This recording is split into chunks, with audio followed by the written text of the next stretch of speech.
Mga kada, ang usaping human immunodeficiency virus o HIV ay isang sensitibong topic na hindi komportableng pag-usapan ng karamihan. Pero ang realidad ay hindi ito pwedeng basta na lang po baliwalain at hindi pag-usapan. Lalo na kung ang isa sa alang-alang ay ang pinagdadaanan po psychologically ng isang taong may ganitong karamdaman. Kaya naman po ngayong umaga, pag-uusapan natin kung bakit nga ba hanggang ngayon ay nagdudulot pa rin ng matinding stigma ang HIV sa lipunan. At para i-share ang kanyang kaalaman tungkol sa HIV stigma, ay makakasama natin ang psychologist na si Alexandra Legarda. Good morning po!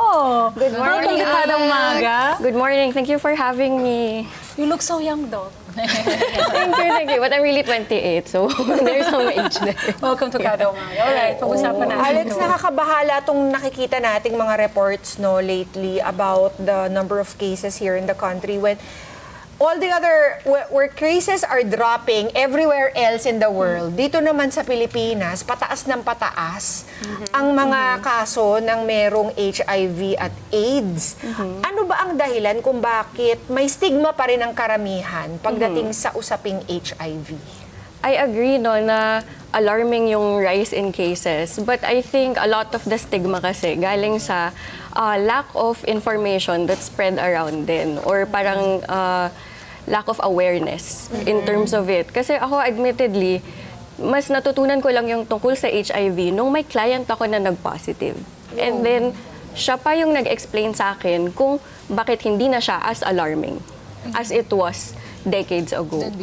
Than before. Yes. So parang sa kanya ko pa natutunan yung mga steps to take para hindi na siya mag-escalate or lumala. And I think a big part of the discrimination is because wala yung awareness sa mga yun. Ang nangyayari kasi ngayon, kapag nalaman nila na HIV, ang unang naisip nila parang pinagdidirihan na itong Yes. tao na to. Dahil nga, yun nga, lack of information or misinformation. Yes. I agree. Bakit ba ganun yung nangyayari na dumadating sa point na kailangan mong pandirihan, yun tuloy, itong HIV positive, ayaw nang lumabas, di ba? Ina-isolate na yung sarili. Anong mangyayari sa kanila? Actually, Ayaw magpates. That's Yes. another thing. Yes, actually, dahil sa mga experiences na pinagdidirihan sila, mas mape-prevent yung treatment or management ng HIV mismo. And pag nangyayari yun, kumbaga, hindi lang sa nababawasan yung quality of life ng tao, nape-prevent pa yung physical health niya. How to? Kasi 'di ba kapag HIV positive ka na, sabihin na natin nagpa-check ka HIV positive, paano mo 'yun ma-handle ikaw mismo? Kasi dami mo nang iniisip eh. Yeah. So At hindi mo saka, na alam paano mo oo ma-handle nga. sarili mo. Actually, it is a very overwhelming experience. And okay lang na tanggapin natin siya as an overwhelming experience. Kasi there's a tendency to cope in the sense na parang, dapat hindi ako magpa-affect or dapat ilaban ko lang to. Pero actually, nasa natural range siya of human emotions. Yung ma-feel yung fear, anger, shame, perhaps a lot of depression. And okay lang na i-allow natin yung selves natin na ma-feel yun. And that in itself, mapapagaan yung pagdala natin. At saka I think also an important part is not to isolate yourself, no? You're Yes. going to need people for support Yes. kapag nangyari ito sa buhay ng isang tao. And how do you ask for help when, 'di ba? Parang ang una baka I'm sure matatakot sila na nako, mapapagalitan ako or Lalayuan na I'm ako. going to be told, sinabi ko na sa'yo, mga ganyan. Yes. How do they get over that initial balakid of approaching somebody else and asking for help? Actually, it's very important na ma-identify kung sino yung mga safe people natin. Important talaga yung community in terms of working towards management of the HIV diagnosis. So, parang common na naririnig ko is yung family, kung kunwari minsan nahihirapan pa i-accept, possible to talk to the friends. Or basta important na may safe community kasi actually yung resilience, doon natin siya nabibuild eh. If may community tayong mafo-fall back on. So, in terms of asking for help, first thing to identify is sino ba yung safe kausapin. Yung hindi tayo i-judge. Kasi oftentimes, those who are diagnosed, may judgment na sila sa sarili nila eh. So, helpful na hindi na natin gatungan. Tama. Feeling ko mas malalim pa yung problema because nowadays, like in the report, they report there are kids that are positive with Young as HIV. 12. So just for the information, if a woman is breastfeeding and she's positive and she doesn't know that she's positive, if she breastfeeds a baby that came out from her, hindi pa yon. Kapag nag-breastfeed pa lang, that's the only time na magiging positive yung bata. Hindi ibig sabihin na buntis ang isang babae at may HIV siya, may HIV kagad yung anak niya, or tinouch mo siya.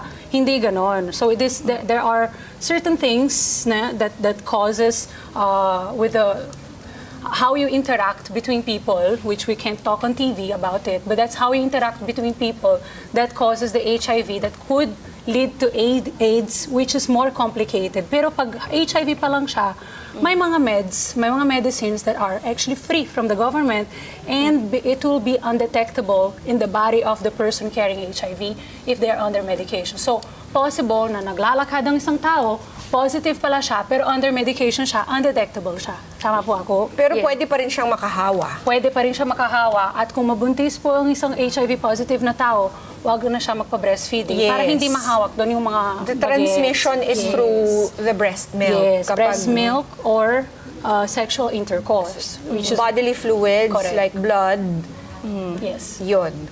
I think if people want to know more about the medical side of HIV/AIDS, there is plenty Correct. of material on the internet about it. Mag-ingat lang po tayo kung anong source nito, pero Yes. there's so much. But now, ang gusto natin malaman, paano natin sila bibigyan ng support? Kasi anong mga Emotional mental health support. issues ang pwedeng ano ang pwedeng magkaroon ng isang HIV patient if they don't get the support that they need? Very possible po to develop depression and anxiety. Depression in the sense na bakit ba to sa akin nangyari? Hanggang dito na lang ba? Ginawa ko ba to sa sarili ko? Yes. And then with that comes loss of motivation, isolation, and then dun parang nawawala yung motivation to ask for help or to even seek for medical advice Yes. in terms of it. And then, when it comes to anxiety naman, there's a big factor of lalala ba to? Anong mangyayari sa akin next year? Baka mas malala yung HIV ko kaysa sa iniisip ko.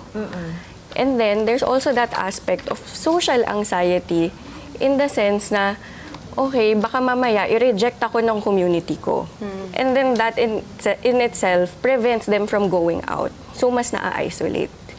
In terms of, the support that they can get, aside from community, it's very helpful na mag-focus kung ano yung makokontrol natin at this point. Kasi when we get big medical news like this, Yes. it's very common to feel helpless. Yes. That's natural. It's not something to be ashamed of. It's something na we're actually expecting. Pero there are ways to deal with it eh. Parang when People at a live loss- with HIV all the time, di ba? Yes. So, hindi pa huli ang lahat. Hindi pa tapos Yes. ang lahat. Yes. You could yes. still continue your life. Live a normal life, actually. Yes. And I actually learned from my client na parang after enough medication, pwede ka nang hindi nakakahawa. Pwede rin. Pwede din daw. That's interesting. Kailangan talaga natin ng information. Oo. Pero Yes, ito, I agree. Alex, ang napag-uusapan natin ngayon, kasi sa tingin natin, yung HIV ay para lang sa adults. Pero ito, mas matindi ba ang epekto sa mental health ng kabataan? Kasi 15 to 25 years old nga yung age bracket. And the youngest, I think, is 12. Oo nga eh. Actually, wala pang conclusive study, pero in my opinion, I think mas malakas yung effect niya sa teenagers kasi developing pa sila eh. Madami pang developmental stages na kailangan daanan. So, paano isusupport ng parent kapag meron silang anak na ganun kabata at may HIV? I think it would be helpful na one, yung parents walang stigma. And very... Withhold loving. judgment first. Yes. Yes. Withhold judgment first. Kasi wala namang may gusto nun eh, di ba? Parang wala namang out there looking for it. So, it's very helpful to show compassion. And at the same time, parang yung nangyayari kasi with HIV now, it's like, okay, pinangdidirihan, there's stigma to it. But at the same time, do we treat people with flu the same way? Hindi, di ba? Parehas naman manageable. Parehas naman preventable na mahawa if, you're with somebody who's living with it. So, de-escalating that can be very helpful for developing children. I think it's also important to discuss paano ba natin maaaring i-prevent ito sa ating mga anak. Kasi 12 years old, 15 years old, nasa poder pa rin yan ng kanilang mga pamilya. Yes. I think a healthy discussion in the family about what it is and how you can contract it is important, di ba? Dapat Yes, hindi... safest space dapat yung pamilya na pwede kayong mag-discuss ng kahit ano. Kasi kung hindi, saan nila makukuha? Baka Wrong information pa. wrong info or maybe they'll never know. Yeah. Diba? And then they'll take their chances and we cannot afford to Yeah. have our loved ones take chances like that. Diba? Correct. Preventable naman. Yes. So, how do we start that discussion, conversation? I think in terms of starting that discussion, it's very helpful to come from a place of concern. Kasi pag bata, especially teenagers, they do not like being controlled or feel like they're being controlled. So if alam nila na you're coming from a place of concern, of na ayaw mo lang na may mangyari sa kanilang ganito or ayaw mo ma-experience nila nito, they become more receptive of it.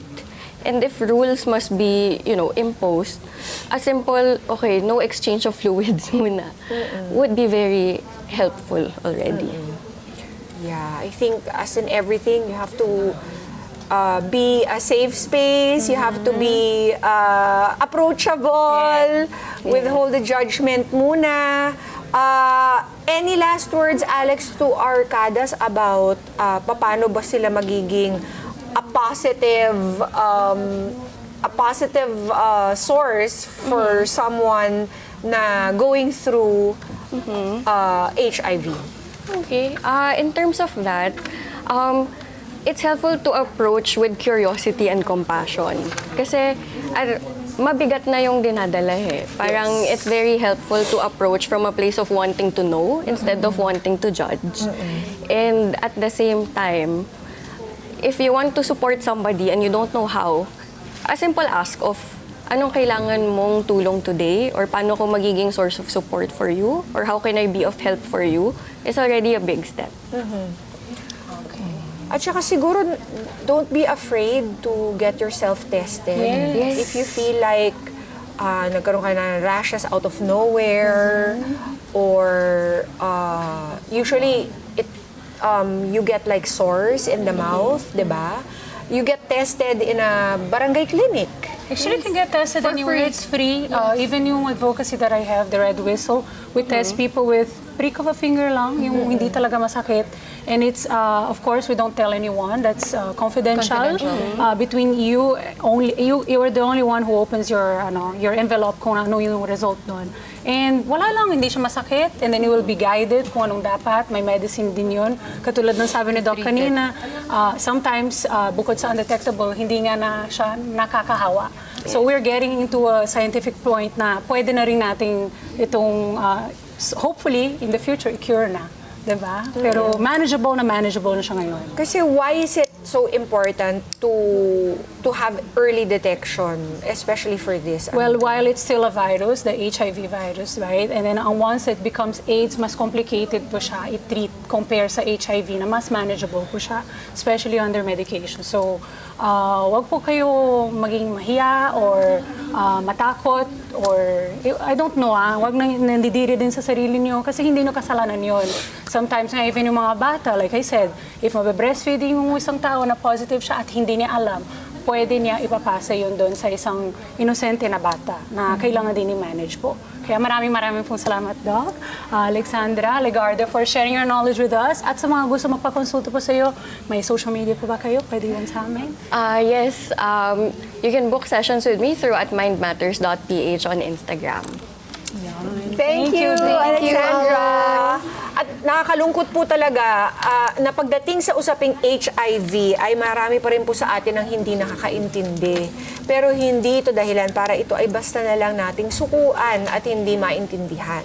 Ang HIV ay hindi lang po problema na may kinalaman po sa ating kalusugan. Ito ay problema rin na kailangan masolusyonan po ng ating lipunan. Sana po ay maging parte tayo ng solusyon at hindi ng problemang ito. Let's get together. Sunday 25. Sunday 25.